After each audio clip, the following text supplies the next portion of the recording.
Once again, guest ready. 800-598-0539. 800-598-0539. That's 800-598-0539.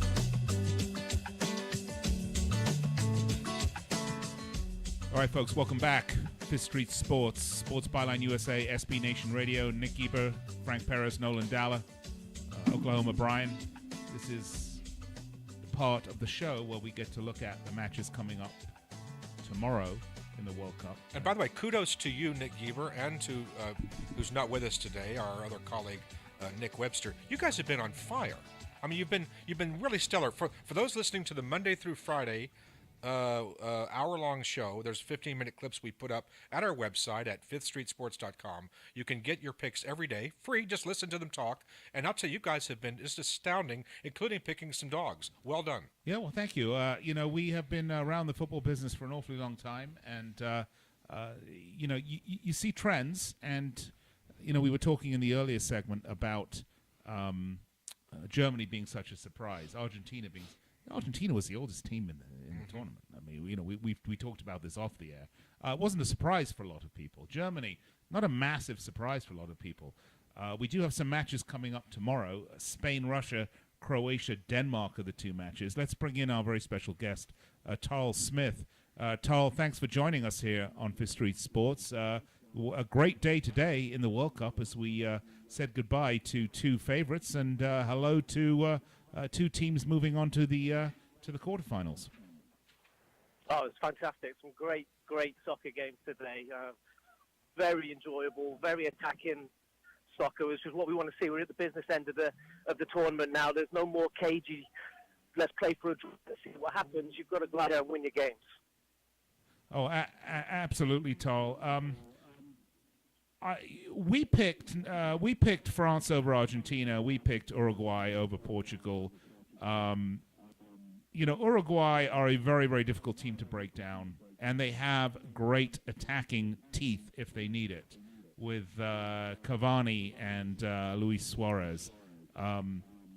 France just looked like the speed demons we've been waiting for them to turn into. I thought Mbappe looked unbelievable today. I don't think I've ever seen a player cover the length of a football pitch with the ball at his feet as fast as he did today. I think we really saw the changing of the guard. How do you feel about that? No, yeah, absolutely. I mean, what we're seeing now is more direct forward play. Like you said, dynamics and speed kills. We know speed kills. And that's why, not that I want to bring it back to England, but there's a lot of hope for this team because we do have a front three that are dynamic and direct. And it seems to be the trend right now.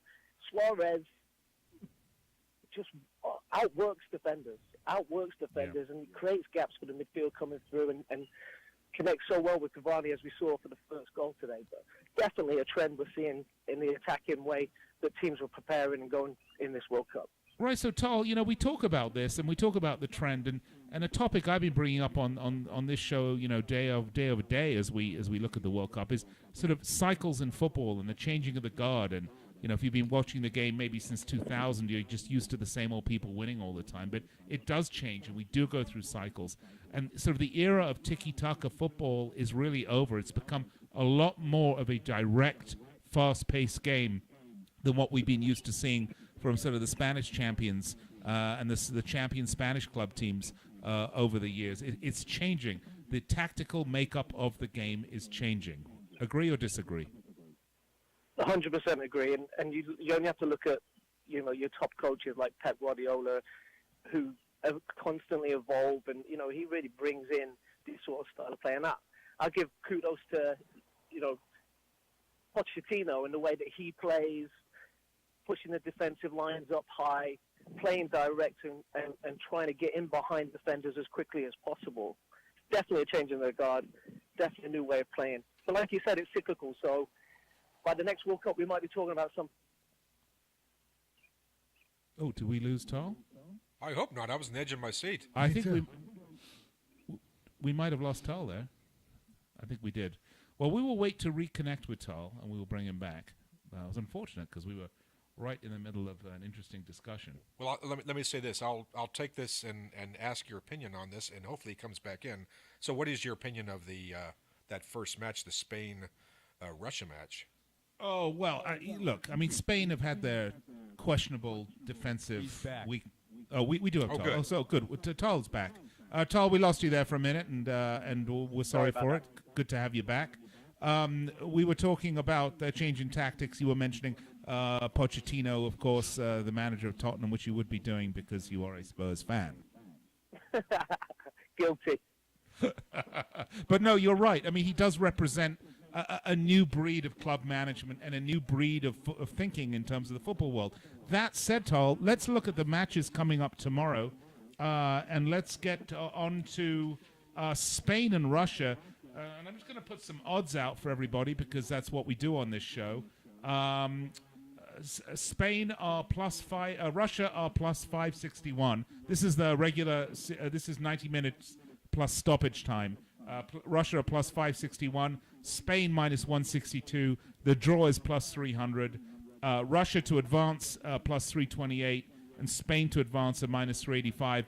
Tarl, for my money, I mean Spain. They've had some defensive frailties, but Russia, look, when they're playing crap teams, they can score goals. But when they play a real team, they get shown up to be paper tigers and really not that good. Spain, for all their potential weaknesses, are indeed a real team, capital R, capital T. At -162, I see great value here for Spain. The over-under is 2.5. I like the over on this one at +100. How do you see it, Tarl? No, you're exactly right. I mean, as much as I'd like to disagree and make the show more interesting, Spain, the longer they stay in the tournament, the more chance they've got of figuring things out, and the further they're going to progress. And I always get nervous when both teams play a similar system. I think they're both set up in a 4-2-3-1. And when you do that, the team that has the better individuals are more likely to finish on top. I mean, Zobnin and Kaczynski have been excellent for Russia in midfield, but I just think they've got their work cut out against, Isco, Iniesta, and David Silva. And you put Diego Costa in the mix, he's going to work that defense hard. He's going to create gaps for them. I only see a Spain win. I like the over 2. I think it's going to be 3-0 Spain. Tarl, I want to ask one thing about Russia. This is the host team. We talked about what a marvelous tournament they've hosted so far. Does that account for anything here as far as Russia, maybe raw emotion? Is that worth anything here as a live dog at play +550 or whatever the number is? Yeah, it certainly does. I mean, they're riding a wave right now, and the adrenaline is going to take them as far as they can. But I just think it's taking them as far as they can go right now. I think we saw the best that Russia have got in the group stage, and I just don't think it's good enough to play against the big boys, and specifically the European big boys in Spain. That's right, Tarl. I mean, that's absolutely right. I mean, when you're playing teams that aren't good, you got the home crowd behind you, and you got all sorts of space to work. You're going to ride that rush, and you're going to score a lot of goals. It's easy to beat Saudi Arabia 5-0. Well, thank you. It's easy. I mean, I'm trying to be polite. But yes, it's easy to beat Saudi Arabia 5-0, but it's not so easy to beat Uruguay 5-0. And I think you saw what happens when they come up against a real quality opponent, and that's what happens. So, Frank, Nolan, Brian, if you're listening, we are both picking the same thing for this match. This match will end in regulation. This will end with a Spain victory, and I think it'll probably be over 2.5 goals. My take on this. I also think at -162, that's a pretty good value for a bet for Spain. Frank? Well, I'm not too sure about this game, but I don't like laying minus prices in a three-way line, especially this. But you guys are on this game better than me, so I'll go with you with Spain. Nolan? I completely agree, and it's rare that I would say, you talk about parlays, where there's a correlation to, hey, if this game goes over, Spain is going to just basically whop them. So that's an interesting correlation. Yeah. Right. Spain are going to whop them. All right, let's move on to the next one. A slightly more interesting matchup, actually, Tarl. Denmark-Croatia. Croatia are one of my picks for this tournament. They've really impressed the heck out of me. But, if you look at who I've said this a number of times, and if you look at who makes up this Croatian team, I mean, this is the engine room of the big European club championship teams. You've got the engine room of Barcelona and the engine room of Real Madrid. They've got some great attacking players. Defensively, they're solid as a rock. They're well coached. The system is there. And they have belief. And they're also playing with not as much pressure as one might think. Tarl, I like Croatia throughout this tournament. They have really, really impressed. I don't see a weak link in the midfield. Centrally, wide, no weak link. They have attacking outlook going through the whole team. What's not to love about Croatia? And Denmark, I don't know. They struck me as being just kind of blah.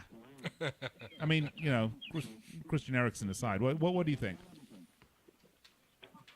Yeah, I mean, Croatia are certainly one of the most impressive teams I've seen in this World Cup. And it's no surprise, really. They've been building towards it, and they put in some good performances in the past. I am worried tomorrow, though. I am worried because Denmark don't concede many goals, and I don't think they've played a game and conceded more than one goal since 2016. I don't know if somebody can check that, but I know they don't give up a lot of goals. Can they score? That's going to be their issue. I see this being a very cagey, very tight game. Could be won by one goal. Could go into extra time. It depends what type of Denmark team shows up and what type of Croatia team show up. On their day, they could put 5 past Denmark, but I think it's going to be difficult to break them down. I think whoever scores first will probably go on and win the game. If you want to go for an upset, there's some money to be made on Denmark, especially after 90 minutes. That's right, Tarl. Plus 452. A lot of money to be made on Denmark, Croatia minus 120. Now these are odds for 90 minutes plus stoppage. The draw though plus 243. Denmark to advance plus 210. Croatia minus 240. Tarl, I think this is a 1-0 Croatia victory in regulation. I think. Yeah, I can see it, but I can also see it the other way. It's very possible. I mean, it is football. Could go either way. But it's 2 goals during regulation is the total goals here, and under is minus 107. The over is minus 108. So the bookie's not sure quite which way this one's going to go either, right, guys? I like, as I said, I like Croatia for this one, but I like it in regulation. Tarl, sounds like you're leaning towards an advance with extra time and possibly penalties, right? If I had to put my mortgage on it, I'd go for Croatia. But if I wanted a cheeky outsider, I think I'd stick a couple of dollars on Denmark. All right, that's probably not a bad little bet, a bad little gamble to make. Maybe bet both sides of this, right? But the bigger bet on Croatia and a little gamble on Denmark, just in case. Well, I think the value is clearly with Denmark here. This is a team that beat Nigeria 4-1. That was a very impressive victory if you watched that game. And Croatia, I'm not sure, but beating Argentina, that doesn't really look now as impressive in retrospect. I understand they're 3-0. Neither does beating Nigeria. I can see that, which tells me Denmark's going to fight tough. This is going to be a low-scoring game, and I think Denmark could ease out a victory. All right, folks, there you have our picks. It's going to about wrap up this segment. We're going to be back just after the break here, but just want to reiterate then, Tarl, Nick, Nolan, and Frank, we're all saying take Spain over Russia in regulation. A little bit of a disagreement. The general consensus is take Croatia over Denmark in regulation, but there is some nice value with Denmark at plus 452, and certainly some decent value with a draw in regulation at plus 243. You might want to consider those bets if you want to try to enlarge your bankroll. All right, Tarl Smith, thank you so much. Love to have you on again. It's been a pleasure, and enjoy the games. All right, looks like we lost. He's enjoying the games. Apparently, he's enjoying the games already. All right, well, I hope you're enjoying the show. We always enjoy bringing it to you. Once again, we're with you every Monday through Friday, and then again Saturdays. But we're not gone yet. We'll be right back after these messages.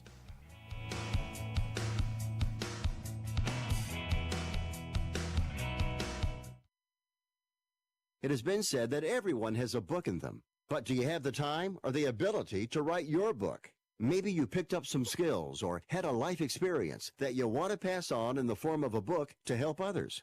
Maybe you want to leave an autobiography for your family. Or maybe you've built a successful business